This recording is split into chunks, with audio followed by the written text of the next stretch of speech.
اللہ نے جنت کو لپیٹ دیا ہے تکلیفوں میں، مصیبتوں میں اور اللہ اکبر مشقتوں میں، امتحانات میں، آزمائشوں کے اندر۔ اللہ اکبر، کیا آپ نہیں دیکھتے میرے آقا صلی اللہ علیہ وآلہ وسلم کے دیوانوں، رمضان المبارک کا پیارا مہینہ ہے، صبح صادق سے لے کر کے غروب آفتاب تک کے بھوکے رہ لو، پیاسے رہ لو اور وظیفہ زوجیت سے محفوظ رہو۔ اللہ اکبر، یہ چند گھنٹوں کی مصیبت اٹھاؤ اور پھر اس کا صلہ کیا ملے گا؟ آقا ارشاد فرماتے ہیں روزے دار کو دو خوشی نصیب ہوتی ہے، ایک افطار کے وقت اور ایک اس وقت نصیب ہوگی جب وہ اللہ کا دیدار کرے گا۔ اور روزے دار کے لیے جنت کے آٹھوں دروازے کھول دیے جائیں گے اور کہا جائے گا روزے دار جس دروازے سے چاہے تو جنت میں داخل ہو جائے۔ بہت اچھا، 12-13 گھنٹے بھوکے پیاسے رہا، 12-13 گھنٹے بھوکے پیاسے رہا، دیکھو اس کو ہمیشہ کے لیے جنت کی نعمت مل گئی۔ اور اگر 12-13 گھنٹے بھوکے پیاسے رہنے کی ہمت نہیں، وہی عیش جو اور دنوں میں تھے، وہی کھانا جو اور دنوں میں تھا، رمضان شریف میں کھاتا رہا، گٹکا کھاتا رہا، سگریٹ پیتا رہا، پانی پیتا رہا، حوج موج کرتا رہا، بولو چند گھنٹوں کی وجہ سے اب وہ جہنم کا ایندھن بنے گا کہ نہیں بنے گا؟ تو یاد رکھنا جنت کو محنتوں سے لپیٹا گیا ہے اور جہنم کو عیش و آرام سے۔ اب بتاؤ میری قوم کے جوانوں، اللہ اکبر، ہم لوگ عیش اور آرام کے اندر مبتلا ہے، گناہوں کی لذتوں میں مبتلا ہے، شہوات کی لذتوں میں مبتلا ہے، جرائم کی لذتوں میں مبتلا ہے۔ میرے بھائیو یاد رکھنا یہ دنیا میں آپ کو ہمیشہ نہیں رہنا، ہمیں بھی ہمیشہ نہیں رہنا۔ اللہ اکبر، آئیے تھوڑا جہنم کا تذکرہ احادیث کی روشنی میں کیا جائے تاکہ ہم سوچیں ہم کس قدر وہ تباہی کی طرف جا رہے ہیں، کس طرح بربادی کی طرف جا رہے ہیں۔ اللہ اکبر، آئیے آپ کو بتاؤں، آج ہم کسی کی بھی بات کو مان لیتے ہیں لیکن اللہ رسول کی بات نہیں مانتے۔ یہی ہے نا، اگر ڈاکٹر کہہ دے تمہیں شوگر ہو گیا ہے، تم میٹھا مت کھانا، ہم میٹھا بند کر دیتے ہیں۔ رسول اللہ نے فرمایا داڑھی نہ منڈانا، بولو حضور کی بات مانتے ہو؟ ڈاکٹر کی مانتے ہو، رسول اللہ کی نہیں مانتے۔ اگر ڈاکٹر کہہ دے تمہیں بلڈ پریشر ہو گیا ہے، نمک کا مت کھانا، نمک چھوڑ دیتے ہو، پھیکا کھانا کھانا شروع کر دیتے ہو، ڈاکٹر کی مانی، رسول اللہ کی نہیں مانی۔ اس کے بعد آپ دیکھیں اگر جس کے یہاں 10,000 کی نوکری کرتے ہو، 10,000 کی نوکری کرتے ہو، وہ کہے تم مجھے صبح 6 بجے آفس میں چاہیے، تو کیا چوں چرا کرتے ہو؟ کیا بحث کرتے ہو؟ مباحثہ کرتے ہو؟ نہیں، جیسے ہی جس کے یہاں 10,000 کی نوکری کر رہے ہو، اگر وہ کہے تو 6 بجے مجھے چاہیے، 5 بجے مجھے چاہیے، ہاتھ باندھ کے کہتے جی سیٹ میں بالکل آ جاؤں گا، اب 6 بجے کہہ رہے ہیں وقت سے پہلے آ جاؤں گا۔ مجھے بتاؤ اے ظالم انسان جس نے 10,000 کی نوکری دی ہے، اس نے اگر تجھے 6 بجے بلایا ہے تو تو 5:45 بجے جاتا ہے۔ رسول اللہ نے روزانہ 5 مرتبہ تجھے مسجد آنے کا حکم دیا ہے، تو کتنا مسجد آ رہا ہے؟ ارے وہ 10,000 کی نوکری دینے والے کی اوقات کیا ہے؟ لیکن جس نے کہا کہ نماز میں میری آنکھوں کی ٹھنڈک ہے، اس رسول کی شان یہ ہے قرآن ملا ان کی وجہ سے، رحمان ملا ان کی وجہ سے، اسلام ملا ان کی وجہ سے، ہر نعمت ان کی وجہ سے ملی۔ کتنا ظالم ہو گیا مسلمان، 10,000 کی نوکری دینے والے سے تو وفا ہے۔ کیا بات ہے، جس نے 10,000 کی نوکری دی اس کی بات تو مان رہا ہے، کیا بات، لیکن جس نبی کے صدقے میں سب ملا، وہ کون سی نعمت ہے جو اللہ کے رسول کی وجہ سے نہ ملی؟ کیا بات ہے، ہر نعمت انہی کے صدقے میں، ہر نعمت انہی کے وسیلے سے، ہر نعمت انہی کے واسطے سے۔ میرے امام فرماتے ہیں خلق کے حاکم ہو تم، رزق کے قاسم ہو تم سے ملا جو ملا، تم پہ کرو تم ہو جواد و کریم، تم ہو رؤوف الرحیم، بھیکھو دادا عطا، تم پہ کروڑوں درود۔ اپنا مسئلہ کیا ہے؟ ہم سب کی بات مان رہے ہیں، رب کی نہیں مان رہے ہیں۔ رب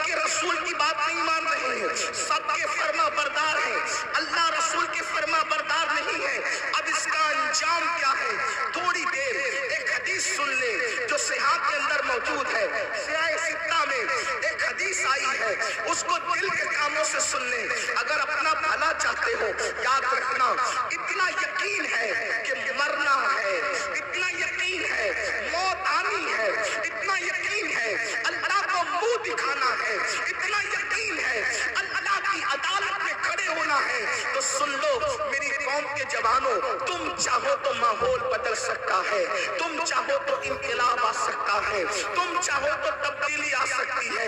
اللہ اللہ اکبر۔ آپ اتنے شوق سے سننے کے لیے علماء کو آتے ہو، میرے قوم کے جوانوں، تم ہماری قوم کا سرمایہ ہے۔ جتنی شوق سے سنتے ہو، اگر اتنے ہی شوق سے بدل بھی جاؤ، اتنے ہی شوق سے عمل بھی کر لو، پوری دنیا میں انقلاب آئے گا۔ صرف ہندوستان کا جوان پورے ملک کے انقلاب کے لیے کافی ہے، اور پورا ملک نہیں بلکہ پوری دنیا کے انقلاب کے لیے کافی ہے۔ میرے آقا علیہ السلام کے پیارے دیوانوں، آؤ، اگر اپنے آپ سے پیار ہے، اپنے آپ سے محبت ہے، اپنے آپ سے الفت ہے، تو ذرا دھیان سے اپنے نبی کا فرمان سنو، اپنے سچے نبی کا فرمان سنو، اپنے رب کا فرمان سنو۔ اللہ اکبر۔ یہ جو مضمون میں بیان کر رہا ہوں، یہ قرآن مقدس کی آیت مبارکہ میں بھی ہے اور حدیث میں بھی ہے۔ قرآن حدیث دونوں میں اس کا تذکرہ ہے جو مفہوم پیش کر رہا ہوں۔ اللہ اکبر۔ میرے اور آپ کے آقا خاتم النبیین، قائد المرسلین، سید العالمین محمد الرسول اللہ صلی اللہ علیہ وآلہ وسلم فرماتے ہیں کہ کچھ لوگ ایسے ہوں گے، کچھ لوگ ایسے ہوں گے جن کے چہرے پر جہنم کی آگ برسائی جائے گی۔ سننے سے زیادہ سمجھنے کی کوشش کریں۔ کیا بات ہے؟ چہرے پر جہنم کی آگ کی برسات ہوگی، جہنم کی آگ برسے گی چہرے پر۔ تھوڑی دیر سوچو، غور کرو۔ انسان کے پورے جسم میں سب سے نازک ترین اگر کوئی عضو ہے، اس کا چہرہ ہے، اس لیے کہ اس چہرے میں بہت سارے نازک اعضاء ہیں، آنکھ، کان، ہونٹ، زبان، یہ ساری چیزیں، بلکہ یوں کہہ لیں اگر پورا جسم ہو اور چہرہ نہ ہو کچھ نہیں ہے نا۔ میں نے کہہ دیا کہ بیٹھنے کو جگہ نہیں، اگر آپ چلائیں گے تو بات کس ہو؟ دیکھیے، آپ میرے صبر کا جتنا چاہے امتحان لے سکتے ہیں، میں آپ سے کبھی ناراض نہیں ہوں گا، نہ غصے میں آؤں گا، لیکن اتنا ضرور ہے کہ یہ محفل پوری دنیا دیکھ رہی ہے۔ اگر آپ اسی طرح ڈسٹرب کریں گے تو کئی محفلیں ایسی ہوئی ہیں کہ جب لوگوں نے چلایا تو محفل ختم کرنی پڑی، اتنے سب لوگ سکون سے سن رہے تھے، ادھر 4-6 لوگ چلا رہے بس۔ اگر میں تقریر یہی ختم کر کے چلا گیا تو پوری محفل آپ کو بددعا دے گی، اور کوئی بددعا دے یا نہ دے، حضور کی محفل میں اگر آپ گڑبڑ کر رہے ہیں تو حضور نے اگر آپ کو گھور کر دیکھ لیا، توجہ کرنا، اگر آقا نے گھور کے دیکھ لیا تو دنیا اور آخرت سب برباد ہے۔ اگر آپ کو مجھے دیکھنا ہی تھا تو آپ پہلے آ کر کے آگے بیٹھ جاتے ہیں۔ اب آپ اگر جائیں وہی رہے میرے بھائی، دیکھیے آپ 2 منٹ میں نے بولا، میری بات میرے 2 منٹ برباد گئے۔ ہمیں وقت پہ محفل ختم کرنی، مجھے جانا ہے وقت پہ، فلائٹ پکڑنا ہے، مجھے پہنچنا ہے دلی۔ آپ جتنا وقت برباد کریں گے گفتگو اتنی کم ہوگی۔ پھر کہتا ہوں میں آپ سے ناراض نہیں ہوں گا، لیکن اتنے سب لوگ کا نقصان آپ 4 لوگوں کی وجہ سے ہو رہا ہے۔ نہیں مانیں گے، وہ ظاہر سی بات ہے۔ جو قوم 2 جملے نہ مانے وہ پوری تقریر پر کیا عمل کرے گی، یہی تو بات ہے نا۔ ہاں، لیکن بات اتنی ہے کہ میں 4 لوگوں سے مایوس نہیں ہوں، یہ پورا مجمع سن رہا ہے ماشاءاللہ۔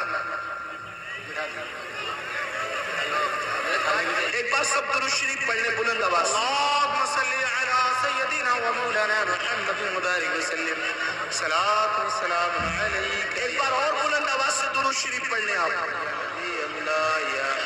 عاشقوں کی طرح پورا مجمع پڑھو تو ہزاروں درود کے تحفے پہنچ جائے، مل کے پڑھے درود شریف۔ اللہم صلی علی سیدنا و مولانا محمد الجود والکرم وآلہ وصحبہ وبارک وسلم، صلاۃ و سلام علیک یا رسول اللہ صلی اللہ علیہ وسلم۔ آپ کی مراد پوری ہو گئی، اب میں اپنی گفتگو کر سکتا ہوں، میں بات آگے بڑھا سکتا ہوں۔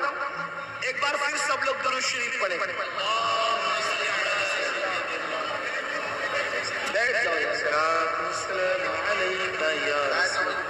ایک بار پھر درود شریف پڑھیں بلند آواز۔ عاشقوں کی طرح سب مل کے پڑھیں، اللہم